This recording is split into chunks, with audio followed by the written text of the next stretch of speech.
All right, good morning, councillors, please. Well, I'm standing up, but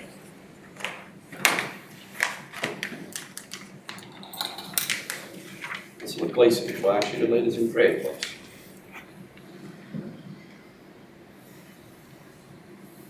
Almighty God, we acknowledge that we have a responsibility to look after your creation, especially this region we call the Barcaldine Regional Council. We're also conscious that our decisions are going to affect deeply the lives, land and property and the people we have come here to serve. Remind us to exercise respect for each of our fellow councillors, staff and for the people in our region. Help us in this meeting to act wisely, justly and intelligently in all of our deliberations. Thank you, Lord, for the privilege of both leading and serving and assisting us to do this well. Amen. Amen. I have to hand condolences for a number of residents or former residents. The late Mr. Frank Edwin Anthony Dillon, better known as Ding, resident of Alpha. The late Mr. Kevin Jack Goodwin, resident of Alpha. The late Mrs. Cheryl Joy Wilson, formerly Cosgrove, Sissy, also formerly of Alpha. The late Phyllis Humula, resident of Barcaldine. Was the staff, any others? A truly sad month for our region. Guy could ask please if we observe a moment's silence.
Thank you.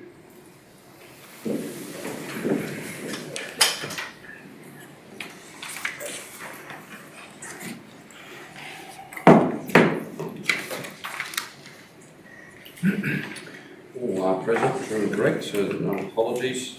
I'd like to take this opportunity to acknowledge the traditional owners of the land upon which we meet today and the entire region of the Barcaldine Regional Council.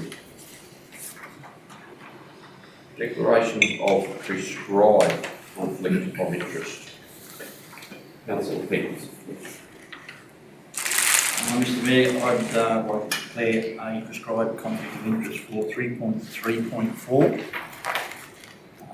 due to, in that item on the agenda, that there are some applications there that I could possibly be a tender and supply some equipment. So I'll declare and leave the room on 3.3.4. I'll also declare a prescribed conflict of interest for 3.3.6, which is the projects that we're going to do, and there's pathways in there, and Porter Street is one of the pathways that is being discussed, and my home is on Porter Street, so I will leave for 3.3.6 also.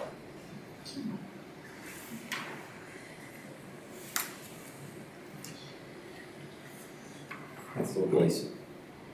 Mr Mayor, I have a prescribed conflict of interest for 3.6.2, the building and land for sale by tender in Alpha, as a member of my family has put in a tender for that building, so I will leave the room.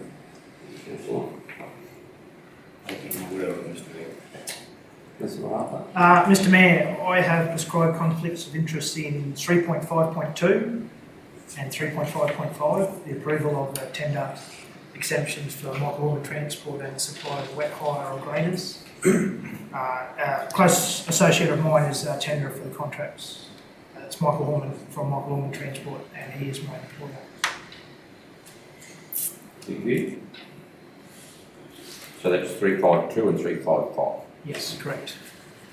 Councillor Plum. I don't believe I have one, Mr. Mayor. Thank you. Councillor Rogers. Mr. Mayor, I want to inform the meeting that I believe I have a prescribed conflict of interest in the matter 3.3.6 progress report, 3.5.1 works report goal 3, and 3.9.1 the information report of Angela Ward regarding community engagement. As defined in section 150 EI of the Local Government Act 2009, the nature of my interest is that I'm creating the Lake Nuns Sculpture Trail, which is mentioned in all of those reports. In accordance with section 150 EM of the Local Government Act 2009, I will leave the meeting and stay away from what's been discussed. Councillor, thank you for that declaration.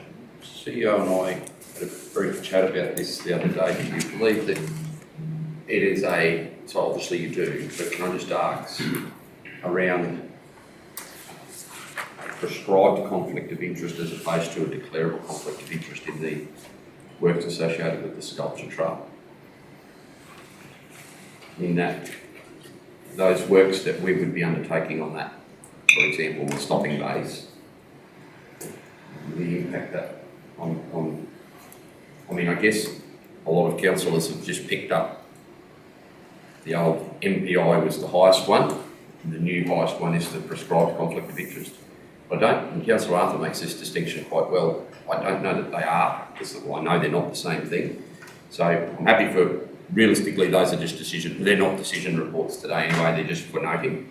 But I do think that there's a possibility that realistically, in a lot of these matters, it may only be a declarable conflict for you, and council may, in some cases, choose that the nature of the impact on you or on that you stand against personally could be such that they may suggest it would be more advantageous for the community for you to remain in the room. So, given you've already declared that today, I think we leave it as it is. But I do urge councillors to once again just look at the difference between prescribed under the Act as opposed to the old MPIs that we were used to, where if we declared an MPI, we just anyhow stay up.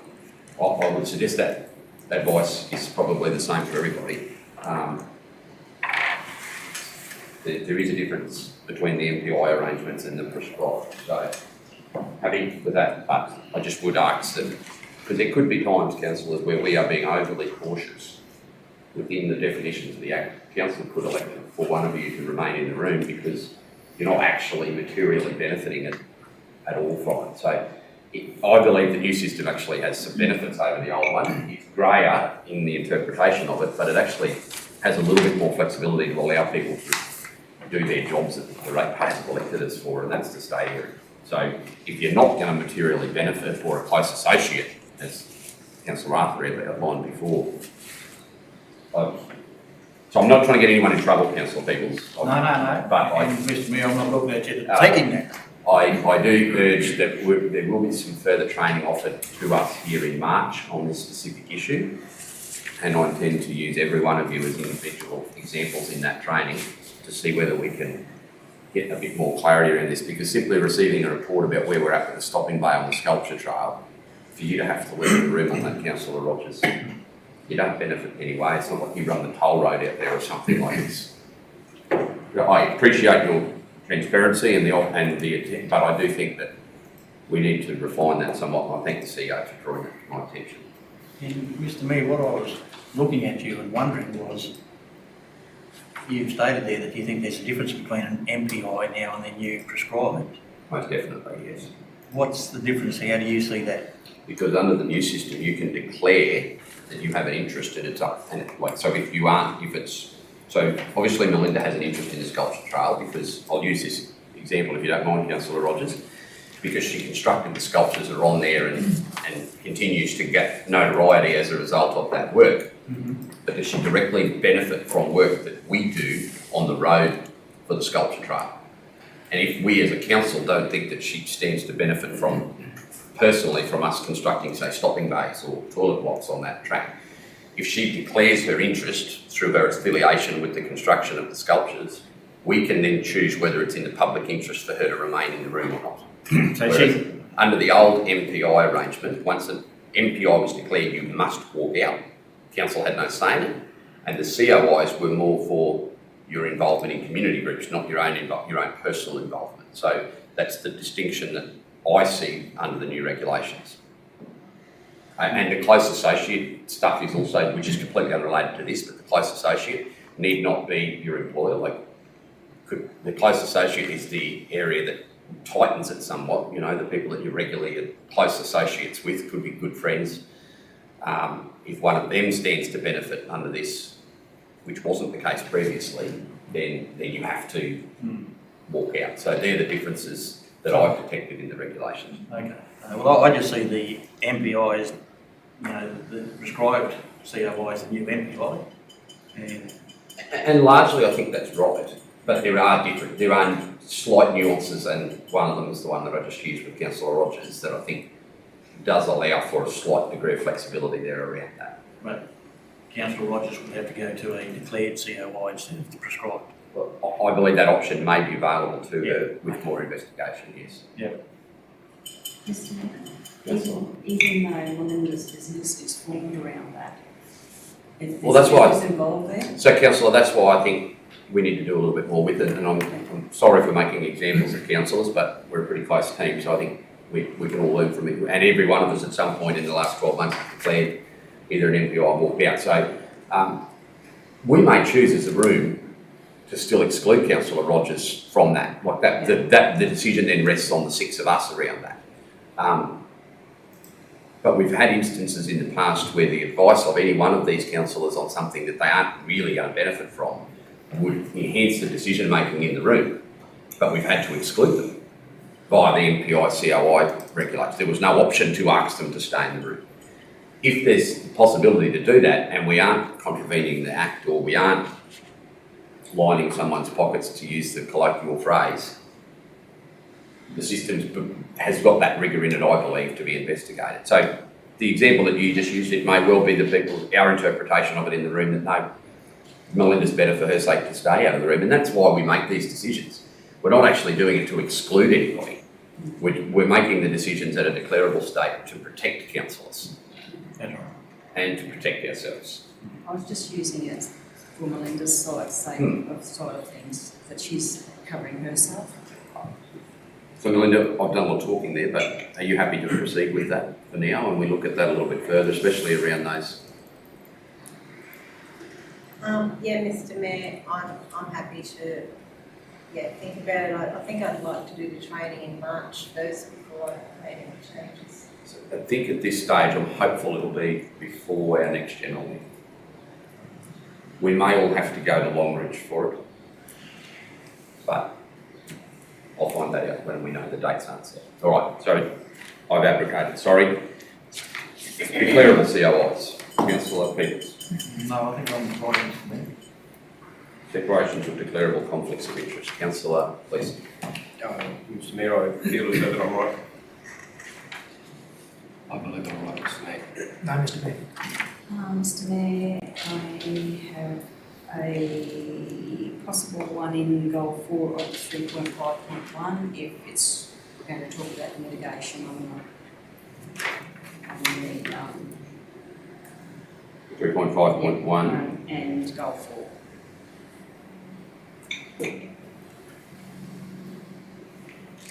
On the basis of what, sorry? Mitigation report.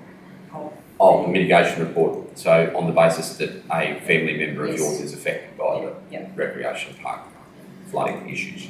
Yep. Thank you. No, Mr. I don't believe I have any either. But I do now call for our councillors aware of any conflicts of interest that may affect other councillors. I could direct councillors to the last CIP report.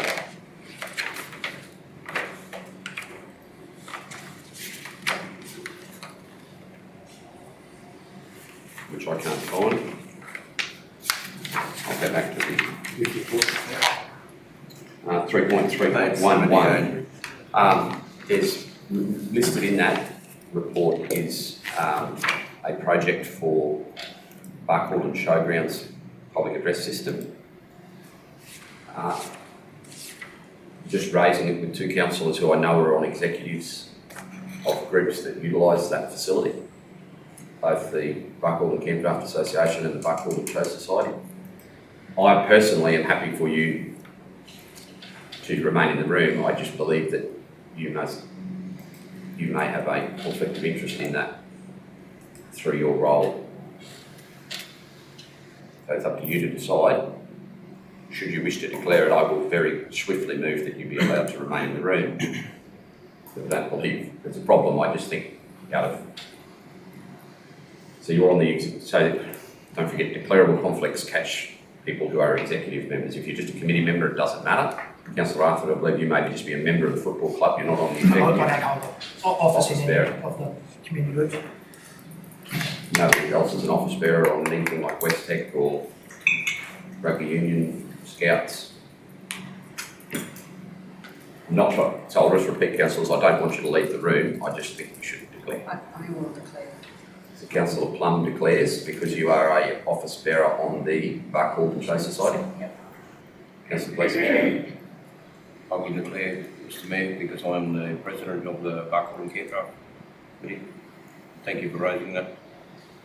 Gives me no pleasure, councillors, to dob you in, but that's what we're supposed to do. So.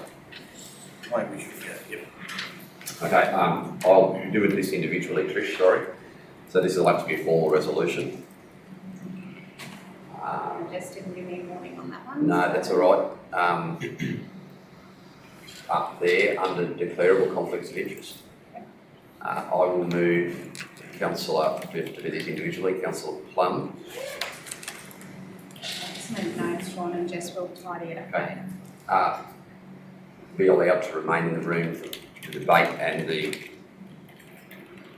be allowed to remain in the room for the debate and to vote on agenda item 3.3.11.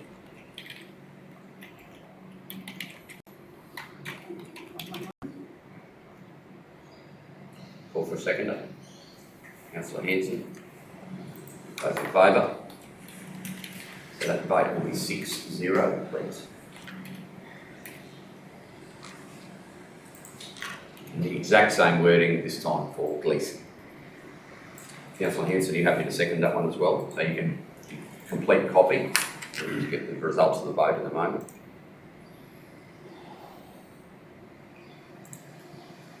Those in favour? 6-0. Thank you. Any other councillors have any issues that they wish to raise for the attention of another councillor? Through you, Mr Mayor. I was just going to ask whether you, yourself and Tom Gleeson, Councillor Tom Gleeson, may have a comparable conflict of interest in the 3.2.2 2021 advocacy event being the producers, but I'm happy that you stay in the room and it's declarable. The intent of that advocacy event is not actually for the benefit of individual producers, it's for, well, it's actually for local governments to get more funding for roads. So I personally don't believe that my interest in that is any greater than any other member of the council really, but Councillor Gleeson, your thoughts? I don't believe that anybody's, the interest is any more than any other person. Straight around. No. I'll declare it. I declare through my personal business operations as a cattle producer that I have a conflict of interest in agenda item 3.2.2. So Roger Taylor, chair of the vote. through you, Mr Mayor.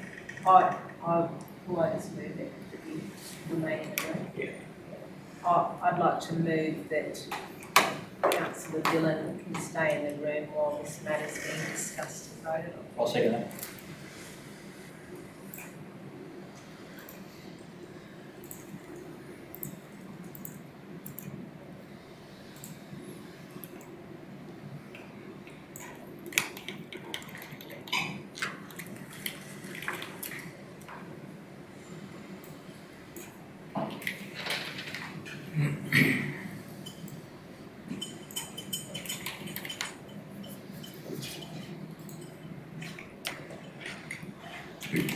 Yeah.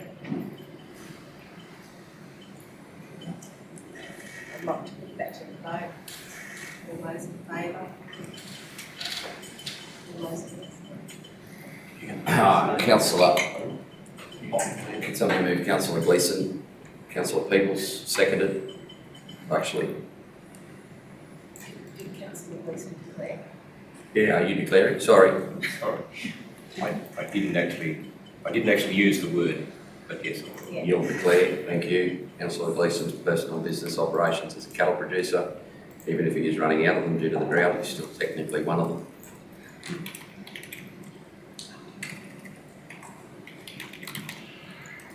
Thank you. Those in favour? 6-0, thank you. Thank you. Moved in second. I moved it. Councillor Rogers seconded it.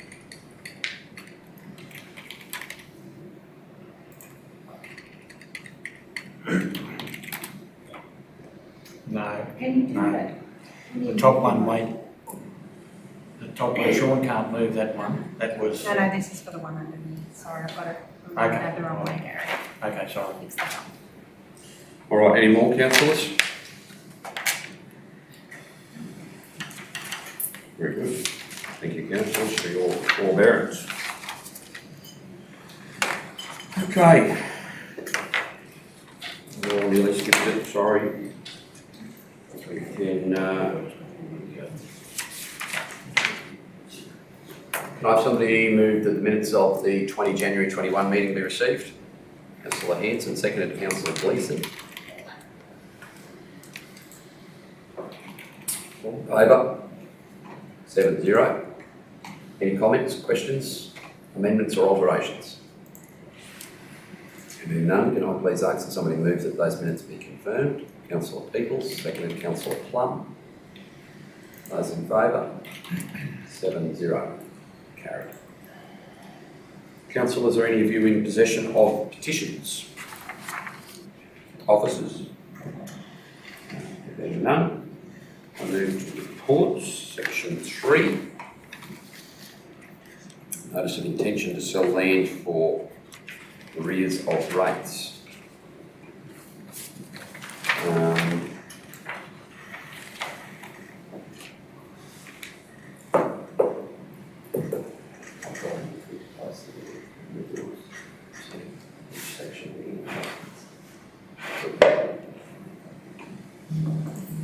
Councillors, the resolution is that we move into closed session pursuant to section 254J3G. Any comments? Problems? I will move up. Councillor Hanson, seconded Councillor Rogers. Those in favour? Carried. Arrears of rates. The resolution will read that the council sells the following land for arrears of rates pursuant to the section 140 of the Local Government Regulation 2012. Those listed assessments. Can I just check? Sorry, I should have done this before. Procedurally, we've had to redo this because we didn't include the correct details in our resolution around ownership and identification. Like several years ago, we had to do this. Have we? The issue was that someone challenged a resolution where they put their names in the resolution. Right. They actually won the case. So we're not allowed to disclose the owner. So there's enough content in this resolution to form on this data. Just the assessment number. We don't actually have to list the lot and parcel.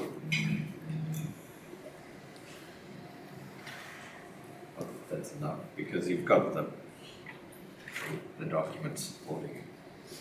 Okay. Right, I'm comfortable. So those, I'm not going to read into the record because they're written there, those blocks. Is there somebody who wishes to move that, please? Councillor Hanson, seconder. Councillor Arthur. Debate. Anyone who wishes to speak against the resolution? There being none, I'll put it to the vote. Those in favour? Carried 7-0. The second resolution is the council deems the following parcels of land to be of so little value that if it was sold, the proceeds of the sale would be less than the amount of the overdue rates and charges. Then it now will resolve that the following land will be acquired for arrears of rates pursuant to section 148 of the Local Government Regulation 2012, and then subsequently will give notice to all interested parties with intention to acquire the land. Won't read those assessments either.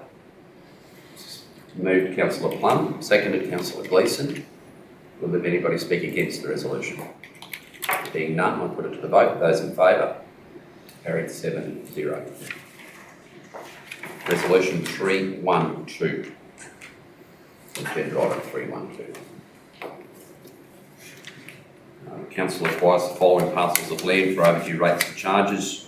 Deems the land to be of so little value that if it was sold, this one, sorry, yep, I'm reading off my agenda, not off the screen. You've got that right, Trish, thank you. Same resolution, just the 3 blocks here in Barkalla that are historically different to the other ones that we've just resolved. Somebody moved, Councillor Peoples, seconded Councillor Rogers. Speaker against? Being none, those in favour? Carried 7-0. Rates write-off. Council, this is with respect to a block of land that Council's already sold for arrears of rates. There was a difference between the sale price and the amount owing of $3,219.39. So Council, can I have somebody move that we write off that outstanding debt, please? Councillor Plum, seconded Councillor Gleeson. Council writes off $32,19.39 for 31 Darwin Street, Jericho. Those in favour? I do have a question here, Mr Mayor, before we go to the vote, please. Yes. So, did we sell this for the 7200? No, we sold it for 4,000. Okay. We had a debt of $72,19.39. Okay. I just asked officers to amend the resolution because we're not actually writing off the full. So that what was originally circulated to you in your papers was the full amount of rates, arrears of rates. Yeah. We have recovered $4,000 through the sale of the property. Yeah, okay. So the actual debt that we need to formally write off is actually only $32,19.39. Yeah, it's okay. Can I go to the vote now? Those in favour? 7-0. Carried. Okay, and the final one to do with this is for arrears of rates for the old township of Sardine. 16 freehold parcels of land. It's a long-running legacy issue.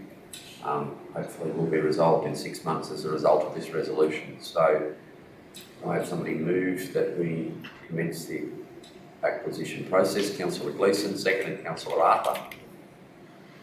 Those in favour? Carried 7-0. Thank you very much for your answers. I'll move that my report be received. Second, please. Councillor Plum, those in favour? Councillor Peoples? In favour or against? No, I'm in favour, Mr Mayor. 7-0. Sorry. Any questions? Yeah, Mr Mayor, can you just give me a little bit of an update on the Strategic University Reform Fund and the proposal for the regional biomanufacturing? What's that pilot you're talking about there?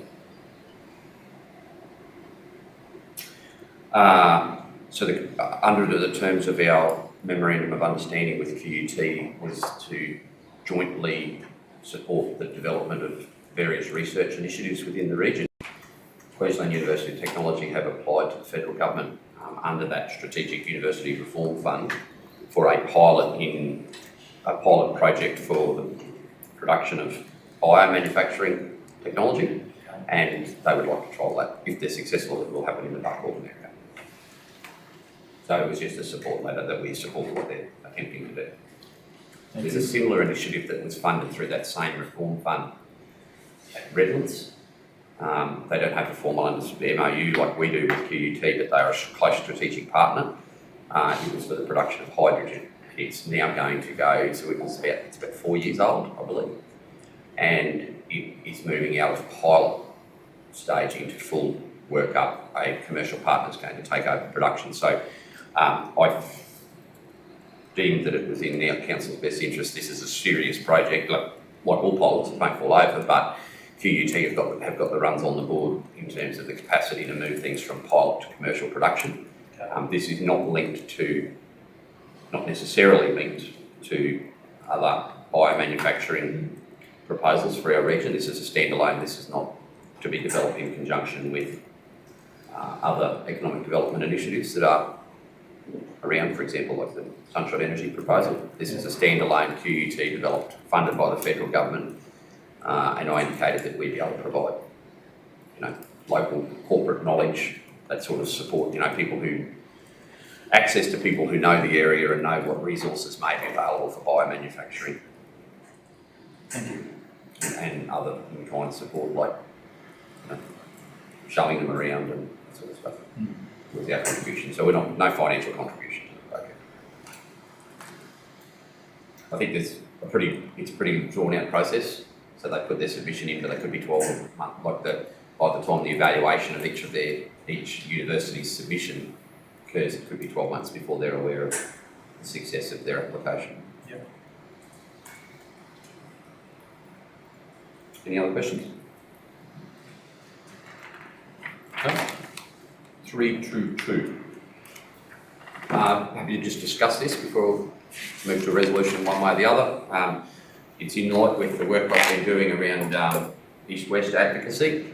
I've provided previously support letters, as have Central Highlands Regional Council, towards upgrades of roads such as, I supported their application to further fund the upgrade to the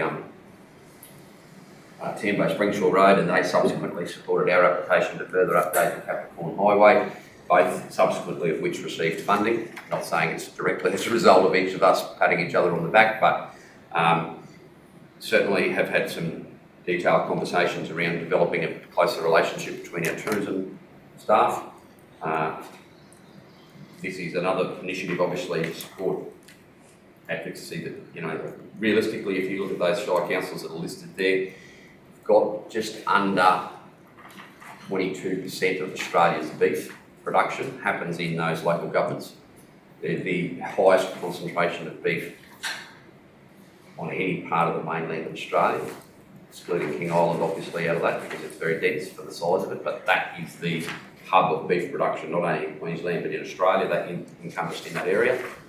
I believe firmly that not only just in standing the other sort of benefits about being aligned with like-minded local governments is that there's a lot of serious dollars that needs to be invested in road infrastructure in our area, and not only does the resource sector rely on it, the beef sector relies on it, the tourism sector relies on it, so whatever we can use as an event to leverage support amongst key decision makers at the federal or state level, I think we should do. That's just my personal thought. Councillor Peterson. I'm happy to move the motion, Mr. Chair. Anyone against it? Okay. Councillor Peoples moves. Second, Councillor Plum. Those in favour? Carried. Thank you. I was actually, I think it's rather big of the Central Highlands to include Blackwell, Tambo and ourselves in that. Big coastal councils, councils that way, I just usually think that way. Mayor Hayes is certainly reaching out both sides of it. Okay, can I have somebody move that the Deputy CEO's information report be received? Councillor Rogers, Councillor Gleeson seconds. All in favour? Carried. Anything to lead us through? Mr Mayor, a couple of the highlights. So our Director of Works, new Director of Works will start on the 1st of March. So as councillors aware, we changed the organisational structure late last year to change from a Chief Engineer to Director of Works. So Rick will phase out of that position over probably a 4-week period, just depending on how Richard goes. So there will be a transition period there. Richard what? Sorry, Richard McEwen.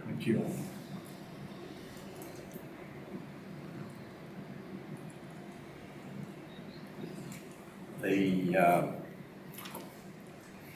councillors would have received the administrative support guidelines. So that gives you guidance on how you can interact with staff. So for administrative purposes.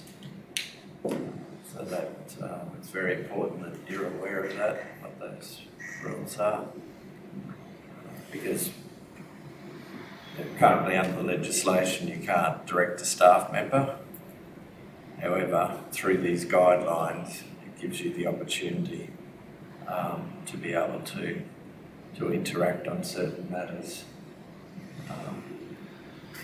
Like, you know, if you need photocopying done or a phone call or a letter typed, so the guidelines outline what you can ask a staff member to do and who you can ask.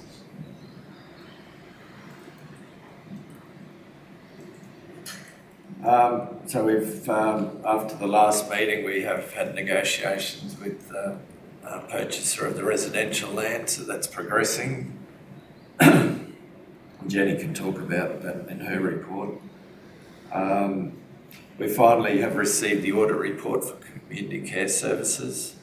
We only received that in the last 2 weeks. So there's 29 recommendations for improvement there, so we'll work through that. So there's a whole range of things that we need to implement, or what they've recommended that we need to implement to improve those services. We've got our safety auditor here this week, so that's for the LGW scheme.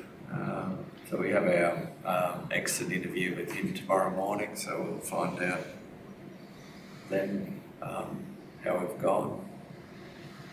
So 70% is the pass mark for that audit.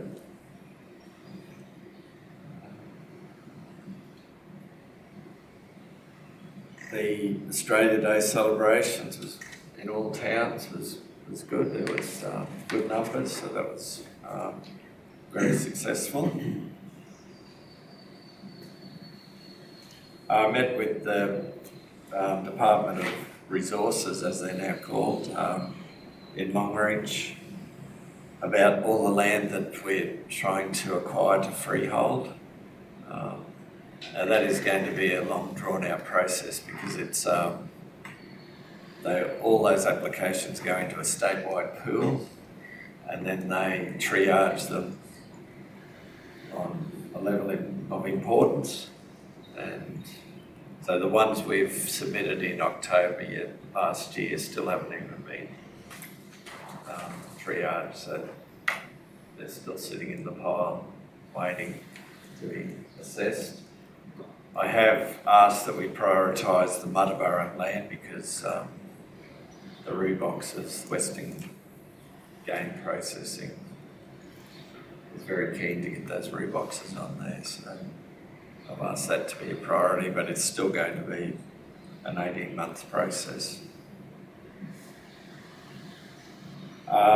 We met, CEO, myself, met with, and Jenny, met with Central West Health about the COVID vaccinations. So they're hoping to do our council towards the end of March or early April. So they'll go to each town. The whole town will be vaccinated basically on the same day. Really? So they're going to, so it won't be, you know, how the government's got 1A, 1B priority. That doesn't apply out here. So the plan is they'll turn up the Shire Hall and you'll file through, get your vaccination. Brett, questions were raised by the community yesterday of me. What about people who can't attend the town hall? I think they're mobility challenged. Have the Central West indicated what they're going to do about those people that are housebound? They didn't mention, I presume They probably they'd have to go to hospitals, hospitals. aged care facilities. Those probably don't worry me because medically trained people are there. It's attending houses. I just wonder if we could communicate with Central West Health because in my experience they probably haven't considered it. So in our small towns there's a number, and you know the protocol around waiting 15 minutes after you've had it. So it's not just a simple matter of walking into a house and getting someone a shot, they've got to wait there. Yeah, I don't think that was in their plan. You have to attend. So we would have to ensure that our community care services would collect people from their home and bring them. So some of these people wouldn't all be clients of our community care services though. Can we communicate with Central West Health that we believe they've got an issue if they don't intend to do house-to-house visits? There's going to be an issue around vaccine take-up. May not be in their plans, but there's a lot of things that aren't. The plans of Central West Health probably should be like actually having doctors available for our people. Just basic human rights. So can I just go back a step there? Brett, you're saying that they're going to do all of our towns. Did I hear right at the end of March? Yeah. With the first shot. With so you, I think we're getting the AstraZeneca, The new one. vaccine. No, that'll be the second one. Pfizer's the first one that's going. Goes Pfizer. But how can, you know, no COVID cases, how are they doing that? I just can't see how they're going to have enough vaccines to be looking at our small communities in another 5 or 6 weeks' time to even be considering that. It seems amazing to me. I think they do that. I think they can do it. They've already got the AstraZeneca one that Brett's referring to is already produced, sitting in it. It was just waiting Therapeutic Goods Administration sign-off, which it got late last week.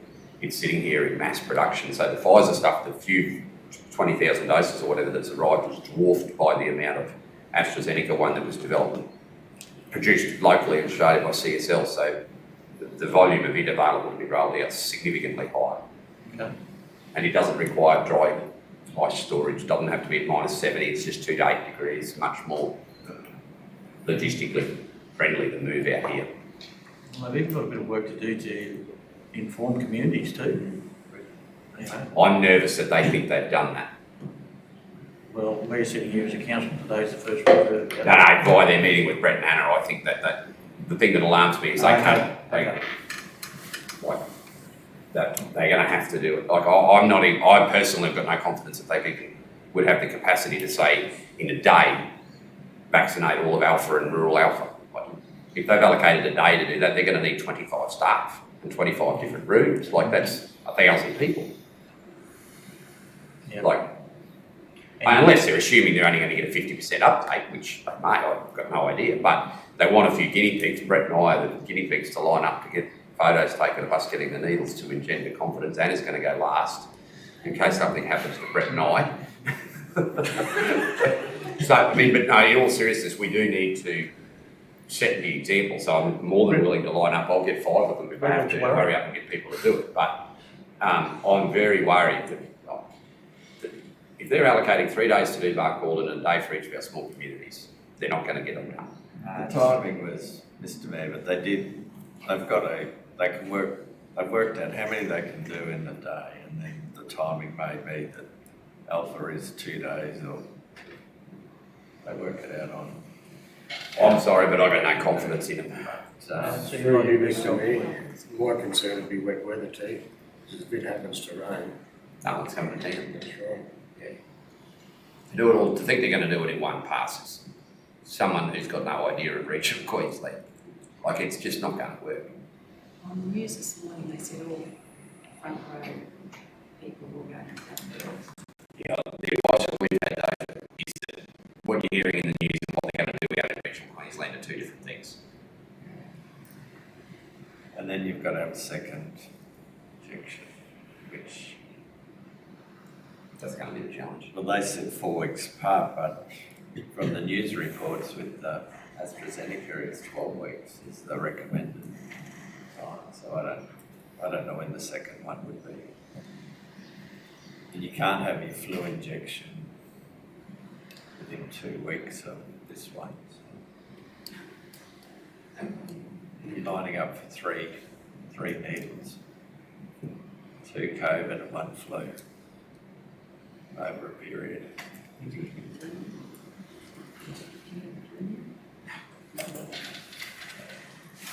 I just hope they don't stuff it up, to be blunt, because it's the thing that we need to try and restore confidence in businesses and community events. If we can get a high uptake of it, that's readily accessible, it's an easy thing for people to do. Our communities need it, but I mean, we're talking about the same department who can't guarantee 5 hours before a clinic opens whether there's even going to be a doctor available. So how they think 5 weeks before they can foreshadow for us how they're going to do this is mind-boggling. And it is really concerning because the public confidence is what's going to be at stake here in their ability to do it. I'm sorry, but most of our community have no confidence in Central West Health as it is to start with. And so they need to be considerate of people like, there are people who spoke to me yesterday in Muttaburra who are physically unable to attend, can't leave their house easily. And they exist all around our communities. Like, there's 1 or 2 in Muttaburra, there's 5 or 6 in Buckle, and there's 2 or 3 in Alpha. There's people who live in rural properties around Alpha, like this, around Aramac. They're not isolated cases, these people, like they're real and they're out there. And in a lot of cases, they fall into the at-risk category. A lot more consideration and public information needs to be made available from Central West Health before they will get the confidence that I think they need that this will be managed correctly.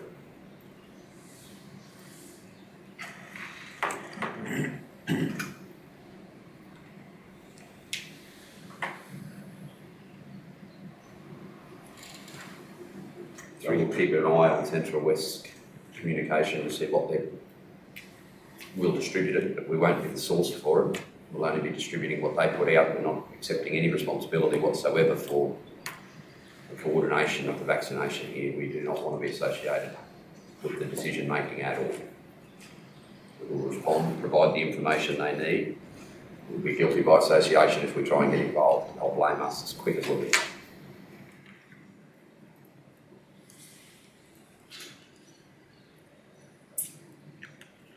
Anything further, Brett, before I call for questions? The only other thing, Rick and I met with the Jenga people.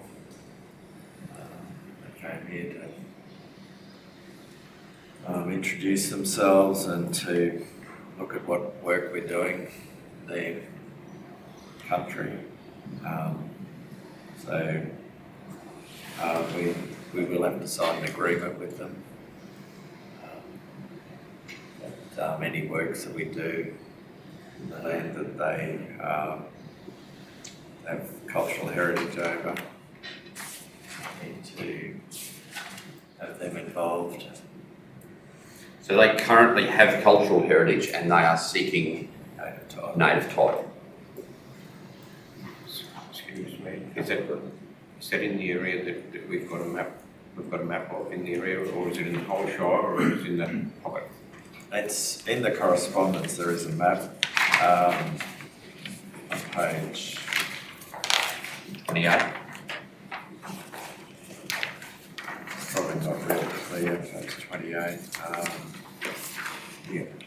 But it doesn't cover any TMR roads, but it does cover like Malanidi Road, Texas Road. It would cover Alpha Clermont. Has to, doesn't it?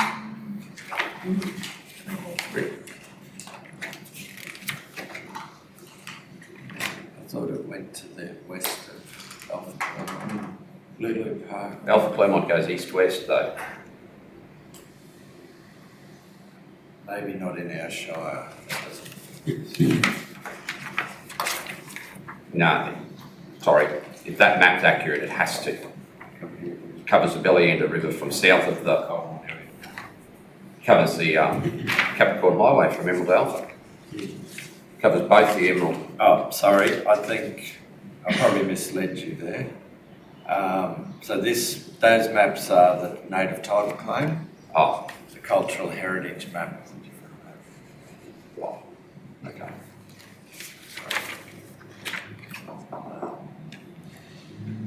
So it is only some of our roads, but because we've got to do road widening, tree clearing along some of those roads, they have to be involved. Mr Mayor, Brett, can you explain, or you might not know it, what's the difference between cultural heritage and native title? Have they already got native title over the cultural heritage, or it's a different thing? No, they're totally different. So native title is a form of land ownership, whereas it's another layer of land ownership, where cultural heritage is any objects found. They have custodianship of them, and so they're there to protect any remnant artefacts, or axes and stone, so scar trees, that sort of thing. So with cultural heritage, it's about protecting their culture rather than the land. And through you, Mrs Mayor, so is there a reason why the native title claim is much larger than their cultural heritage area? Like, I would just assume that if that's already mapped out as their cultural heritage, that would be what they would be claiming for native title. Not so much larger area. I just realised then it was different. Yeah, so yeah, just I'm not sure why.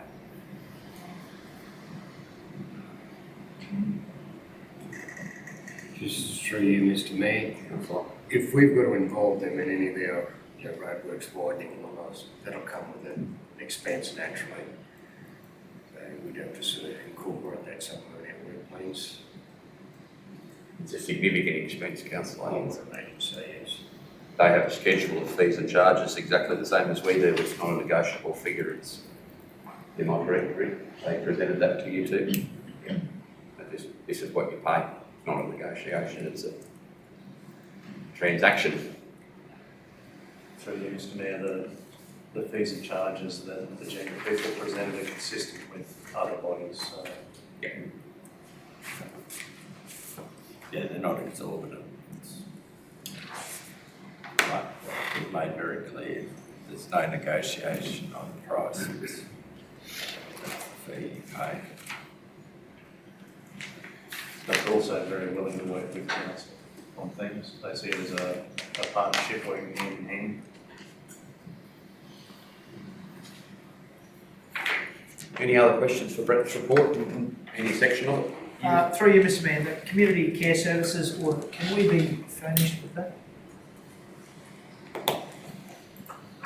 Mr Mayor, we'll just, once we go through the detail, just that if there's staff or client details in there, may have to redact those. Yeah. But That's definitely fine. the summary is fairly general, so I don't. But yeah, I'm happy to. That's up to the CEO, but you know, we'll just go through it and make sure that it doesn't identify personal issues of clients, no, that's fine. staff members, councillors can have a copy. Mr Mayor, just the meeting with the pool architects, was that, who's the architect? So I might hand over for Jenny to talk about the architects because she's been dealing with those. Through you, Mr Mayor, it was a meeting held, the organisation is called Novum. They're a firm out of Brisbane. I did do a little quick check when we were having a meeting because that was our first introduction to them. So they're, we've provided them with the information they require to come back with plans for what we are hoping to be able to accomplish at the swimming pool for the funding in the time frame that we need. So they've been furnished with all the information. They, to me, seemed quite nice people to deal with. We've only had one Zoom with them, yeah. And I just Googled their company and did a little bit of research about what they've done. And, yeah, So the original architects that we're dealing with withdrew. They said they had a major job come up, so we had to scramble and try and find another firm that has got experience in constructing pools and of our size, and so we found this company. They, as Jenny said, they seem easy to work with. They've built pools for schools, so they're like small scale jobs. So was the original one Chris Taylor? Chris Taylor is a construction company. He's not an architect. No. Okay. So he would be a tenderer. With the tender, the architect's design, we put it out to tender. Chris Taylor can then tender on the project to construct it.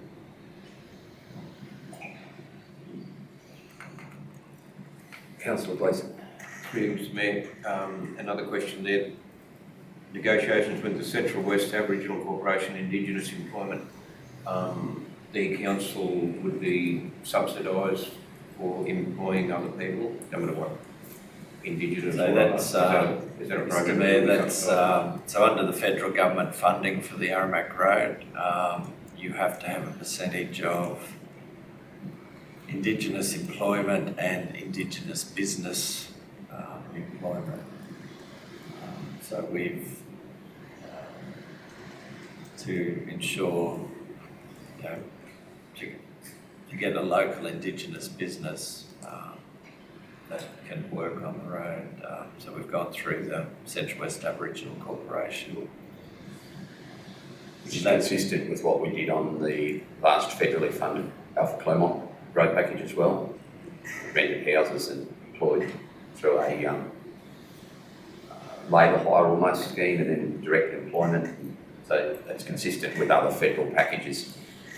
If you don't do it, there's a percentage of the funding for the road you don't get, basically, isn't there, Brett? I just thought it was a requirement. You had to do it. You had no choice. No choice, it's a requirement. And it was urgent, we needed someone to start that day, basically. So that will come with all federal government funding. The road funding will have that element in it. We must have a percentage of Indigenous employment and Indigenous business. Councillor Hanson, did you have a question before? Yeah, just on that Indigenous employment. The Indigenous that are already employed by council, can they be classed in that percentage, or has it got to be extra to what's already employed? I think it's extra. Through you, Mr Mayor, they're counting the hours as well. The issue we have is the Indigenous business part of things. It has to be through a registered business with the government department. There's only 2 of those in our regional council area. So we have to engage someone through them to actually get the Indigenous business part of it. TMR are negotiating that with the federal government to try and work out how we do that. It's all about local employment, local Indigenous employment. And as Amir said before, the Colombo Alpha one, we actually had to import staff from Longreach to actually get our Indigenous hours, which is counterproductive on the local employment side of things. So TMR are trying to work with the federal government to try and work out how they're going to do that. But, we engage someone through Central West Aboriginal Corporation, which gives us the Indigenous business part, and then adds to the Indigenous hours. Councillor Arthur? No. Mr. Mayor. Just the one request. Councillor Plum? Sorry. No. Sorry, Mr. Mayor, that was just my alarm to remind me to turn the sprinkler off. Just in case I forget. Do you need to get on your deadly? No. It's just in case. It's just a mental trigger to make sure that. Go for it. All right. It's 10 a.m. But we can probably do council information correspondence. Thank you, Brett. Detailed report. And I really do appreciate the meeting that you and Anna attended on behalf of council with Central West Health. None of the commentary around that was in any way directed at you. I just think we need to reiterate with Central West Health the importance of that. So I appreciate the work the officers have done to make our facilities available and undertake inspections with them and all the above. That's fantastic. My concerns rest with Central West Health's capacity, not ours. Right, can I have somebody move that we receive this report, please? Councillor Gleeson, second Councillor Plum. All in favour? Carried. 7-0. Yeah, fantastic. Professor Dale. Distinguished Professor Dale's correspondence. Just really enjoyed his tour of the region and hospitality that all of you showed and all of our residents, and of course Angela has above and beyond, so somebody could communicate on our behalf to Angela our thanks for the way she hosts or organises the hosting of our ambassadors. They do turn into big supporters of us when they leave. The promotion they do when they get back to Brisbane or wherever they're from is colossal. So, Mr. Mayor, do we answer to that, or do we just leave it? So I've written. Do we answer to that and say, thank you for coming, or? So I've written to all of them as well. Like I wrote, thank you to them went after his was received. My name on it? On behalf of all councillors. Oh, yeah. Commented about them individually. It was a personalised letter. You left my name on it. Oh, he left your name off. Right. Well, we commented on behalf of all. Okay, thank you. When I'm talking to him, I'll make sure that he No, remembers Councillor Plum to look you up when he's in town in a few weeks. Any comment on the Future Bus Renewable Energy Grant? Brett? No, Mr. Mayor. I wasn't even going to put it in the agenda, but Just, I think I'll pass a comment on it briefly, not so much about that. The federal government has just released $16 million in funding under a dedicated program to increase the amount of rechargeable electric car recharging stations that are located in regional areas across Australia.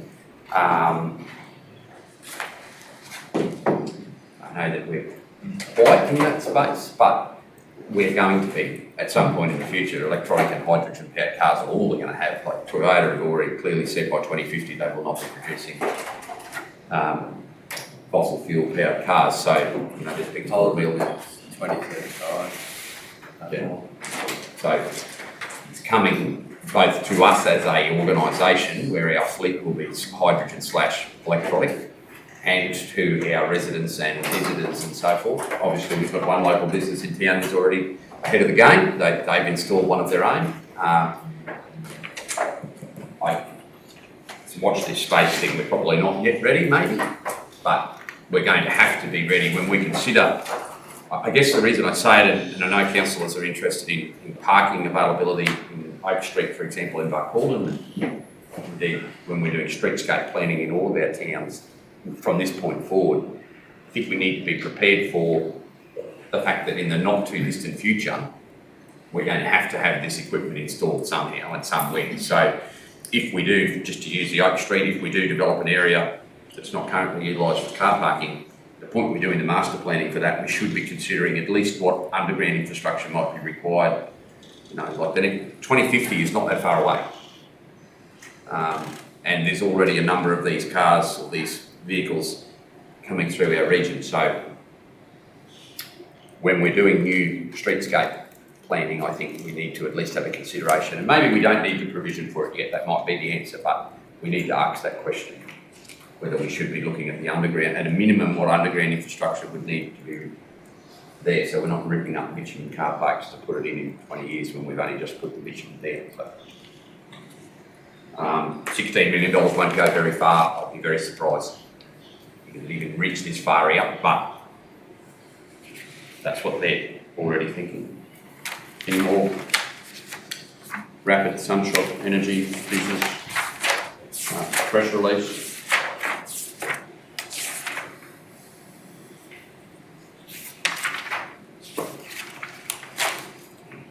And the Jenga People Native Title update, which we just briefly discussed as well. Any questions on any of that correspondence? None, we'll adjourn for a quick coffee and reconvene at 10:20, please.